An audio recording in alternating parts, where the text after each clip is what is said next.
মাঝে মাঝে আল্লাহ আমাদেরকে দুঃখ কষ্ট দিয়ে পরীক্ষা করতে চান, এগুলো আমাদের জন্য খারাপ নয়। এই দুঃখ কষ্ট বিপদ আমাদের কোমরকে সোজা করে, আমাদের পায়ের মাটিকে শক্ত করে। চিল্লায় বলেন ঠিক কিনা? প্রতিকূল পরিবেশে কিভাবে বাঁচতে হয় এই দুঃখ কষ্ট আমাদেরকে শিখায়। এজন্য মুমিন বান্দার বৈশিষ্ট্য হচ্ছে দুঃখ কষ্ট বেদনা জ্বালা এগুলোতে সে আপসেট হয় না, সে হাল ছেড়ে দেয় না, সে ভরসা রাখে একজনের উপর। চিল্লায় বলতে হবে তিনি কে? কারণ মুমিন জানে রাত্রি যত গভীর হয় অন্ধকার তমানিসা ভেদ করে সুবহে সাদিক হয়। মুমিন জানে গর্ভবতী নারীর পেটের ব্যথা যেই দিন বাড়তে থাকে ওই দিনই নতুন মেহমান আগমনের সময় ঘনাতে থাকে। মুমিন জানে তার জীবনে দুঃখ কষ্ট বিপদ যত বাড়তে থাকে সুখের দিন কাছে আসতে থাকে। এজন্য মুমিনের হারাবার কিছু নেই। ফাইন্না মাআল উসরি ইউসরা, ইন্না মাআল উসরি ইউসরা। নবী হে, কষ্টের পরেই আছে আনন্দ, দুঃখের পরেই আছে সুখ। আপনি সমস্যায় পড়েছেন, ওই সমস্যার সমাধানও আছে না নাই? এই পৃথিবীতে এমন কোন সমস্যা আছে যেটা সমাধান নাই? কথা বলেন। সমস্যা তৈরি করেছে কে? আবার সমাধানও দিয়েছে কে? Allah doesn't create a lock without its key. Allah কখনো চাবি না বানাইয়া ওইটার তালা বানায় নাই। কথা কন। তালাও যেহেতু আছে ওই তালার চাবিও বানিয়েছে কে? মা আনজালাল্লাহু দাআন ইল্লা আনজালাল্লাহু লাহু শিফা। আল্লাহ দুনিয়ায় এমন কোন রোগ পাঠায় নাই যে রোগের ঔষধ বানায় নাই, এমন কোন রোগ নাজিল করে নাই যেই রোগের কোন চিকিৎসা বানায় নাই, হয়তো সেটা আবিষ্কার হয় নাই। অনেকে ক্যান্সারের কথা বলতে পারেন যে হুজুর ক্যান্সার এমন রোগ, এই ক্যান্সার তার নাই কোনো অ্যানসার, কিন্তু বিজ্ঞানীরা বলতেছে এটারও অ্যানসার আবিষ্কৃত হচ্ছে। সুবহানাল্লাহ কইবেন না? কিছু কিছু ক্ষেত্রে হয়েও গিয়েছে। এজন্য দুঃখের পরেই আছে সুখ, কষ্টের পরেই আছে আনন্দ। এই দুনিয়াটাই এরকম, কষ্টের পরই আনন্দ। দেখবেন তারাবির নামাজ 20 রাকাত পড়তে কষ্ট লাগে না? কোমরে ব্যথা, হাঁটুতে ব্যথা, কিন্তু 20টা রাকাত যখন শেষ করে মসজিদ থেকে বের হই একটা আনন্দ আছে না নাই? কষ্ট করে পরীক্ষার জন্য প্রিপারেশন নিলেন আপনি কয়েক মাস, কিন্তু ফলাফল যখন ভালো হয় তখন একটা আনন্দ আছে না নাই? সারাদিন রোজা রাখলেন রমজানে, কি কষ্ট, তৃষ্ণায় গলা ফেটে যায়, কিন্তু ইফতারির সময় যখন রুহাবজা শরবতটা খাই কেমন লাগে? একটা আনন্দ আছে না নাই? এজন্য আল্লাহ বললেন ফাইন্না মাআল উসরি ইউসরান, ইন্না মাআল উসরি ইউসরা। ও নবী, কষ্টের দিন মক্কায় অল্প কিছু দিন, মদিনাতে আনন্দের দিন অপেক্ষা করছে। আমাদের জীবনে যদি দুঃখ কষ্ট আসে আমরা ধৈর্য ধরবো, তাওয়াক্কুল করবো একজনের উপর, তিনি কে? কারণ আমরা বিশ্বাস করি কষ্টের দিন এটা চিরকালের জন্য নয়, সামনে আনন্দের দিন আমাদের জন্য সেট করে রেখেছে কে? বিপদে পড়লে ডাকবো কারে? আমাদের অসুস্থতাকে সুস্থতায় পরিণত করে দিতে পারে কে? চাকরির জন্য পাগল পারা, চাকরি নাই, চাকরির ব্যবস্থা করে দিতে পারে কে? বিদেশে যেতে মনে চায়, পাসপোর্ট দিয়ে রেখেছি, ভিসা নাই, ভিসা লাগায় দিতে পারে কে? কিন্তু আমরা দুঃখ কষ্ট বেদনা কিছু একটা হইলেই সবার আগে আল্লাহরে শেয়ার করার আগে ফেসবুকে শেয়ার মেরে দিই। আছে না নাই? আপনাদের ফেসবুকে অ্যাকাউন্ট আছে নাকি? কার কার আছে দেখি?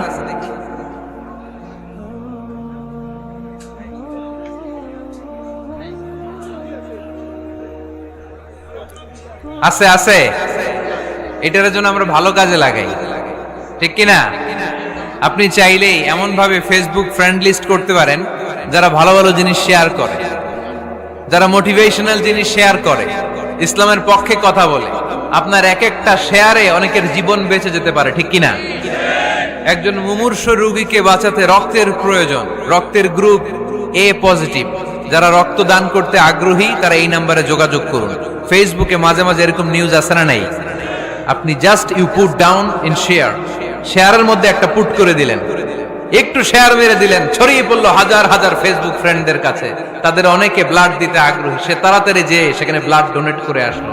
আপনার একটা শেয়ারের কারণে বেঁচে গেল অনেকগুলো প্রাণ। চিল্লা এখন ঠিক কিনা? রক্তদানের মতো শ্রেষ্ঠ ইবাদত হতে পারে? আমরা মনে করি শুধু জিকিরি ইবাদত, আমরা মনে করি শুধু নামাজি ইবাদত। রক্তদান, এক ব্যাগ রক্ত থেকে অনেক মানুষকে বাঁচানো যায়। এর মধ্যে আছে হিমোগ্লোবিন, এর মধ্যে আছে প্লাটিলেট, আছে প্লাজমা। রক্তে একটা উপাদান আছে প্লাজমা। নাম শুনছেন? আগুনে পোড়া রোগীকে বাঁচাতে এই প্লাজমা লাগে। হসপিটালের বার্ন ইউনিটে যেয়ে দেখবেন মানুষ কিভাবে চিল্লায়। নুসরাত নামে একটা মেয়ে মারা গেল না, এক বদমাইশের কবলে পড়ে মারা গেল না? তাকে আগুন জ্বালিয়ে দেয়া হয়েছিল তার গায়ে, তার প্লাজমা গুলো জ্বলে গিয়েছিল। আগুনে পোড়া রোগীর যে কি কষ্ট, একটু দেখার জন্য হসপিটালের বার্ন ইউনিটে যাবেন, দেখবেন যে কি কষ্টে আছে তারা। এই প্লাজমা গুলোকে অনেক সেন্টিগ্রেড তাপমাত্রা নামিয়ে ঠান্ডা করে দেহে পুশ করা হয়। আপনার এক ব্যাগ রক্ত থেকে প্লাজমা আলাদা করা হবে, প্লেটলেটস আলাদা করা হবে, হিমোগ্লোবিন আলাদা করা হবে, শ্বেতকণিকা, লোহিত কণিকা আলাদা করে অনেকগুলো মানুষ বেঁচে যাবে।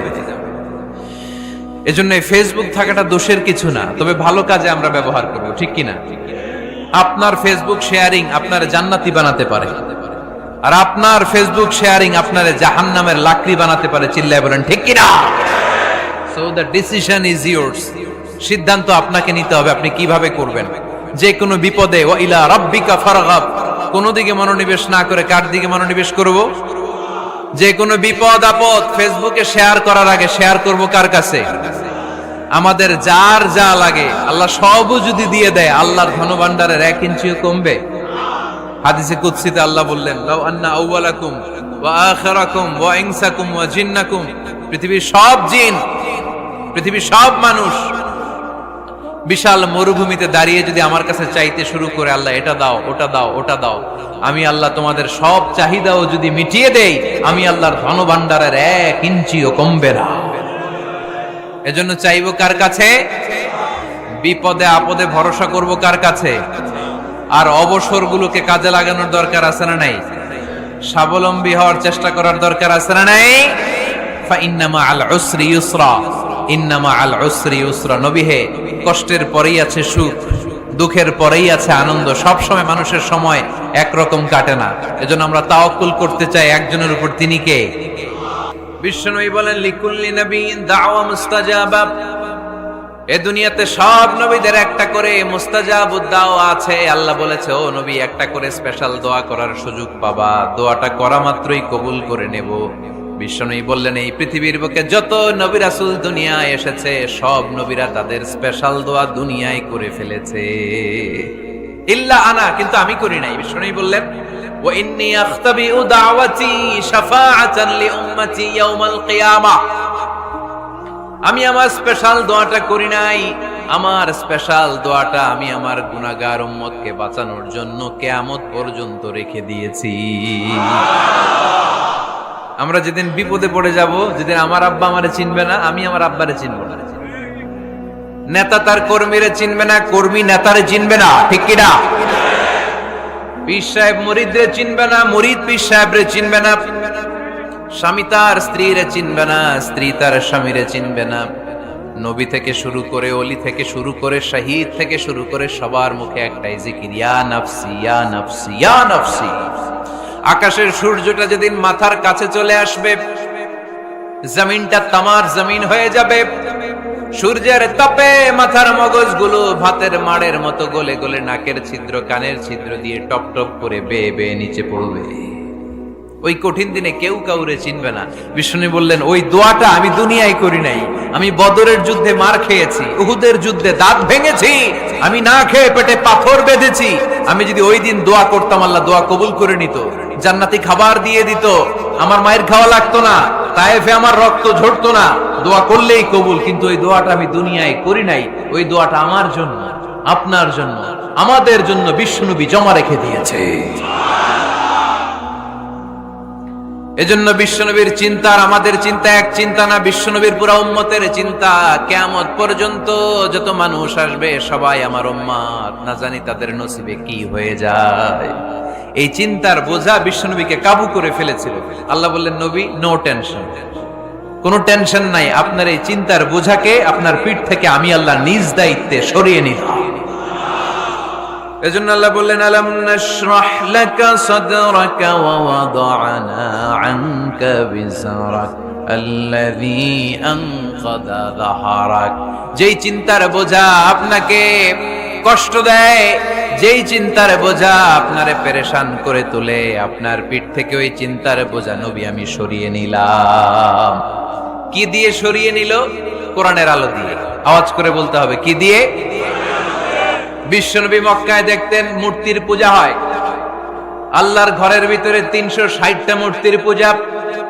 বিশ্বনবী দেখতে পেলেন দুর্বলের উপরে সবলের অত্যাচার। বিশ্বনবী দেখতে পেলেন নারীদেরকে অত্যাচার করা হয়। কন্যা সন্তান হলে বাবা তার মেয়েটাকে নিয়ে জঙ্গলের ভেতরে ঢুকে কিংবা মরুভূমির ভেতরে যে জীবিত দাফন করে দেয়। ওয়াইদাল মাউউদাতু সুইলাত ওয়াদুল বানাত। বিশ্বনবী এগুলো দেখতেন চারপাশে। দেখে এই পথহারা জাতিকে কিভাবে উদ্ধার করবেন, কি দিয়ে উদ্ধার করা যায়, এই টেনশনে বিশ্বনবীর পিঠ বাঁকা হয়ে গিয়েছিল। উপমা বাঁকা হয়ে গিয়েছিল। বিশ্বনবী সব সময় পেরেশান থাকতেন। আল্লাহ বললেন, নবী টেনশনের দরকার নাই, হেরা গুহায় এমন একটা নূরের আলো দিয়ে আমি আপনারে আলোকিত করব, যার মাধ্যমে সব পেরেশানি দূর হয়ে যাবে। ألم نشرح لك صدرك ووضعنا عنك وزرك الذي أنقض ظهرك। আপনাকে পেরেশান বানিয়ে দেয় এরকম সব চিন্তার বোঝা আমি আল্লাহ সরিয়ে নিলাম। সুবহানাল্লাহ। আল্লাহ আমাদের সবাইকে কথাগুলো বুঝার ও আমল করার তৌফিক দান করুক। আমরা পড়ি আমিন।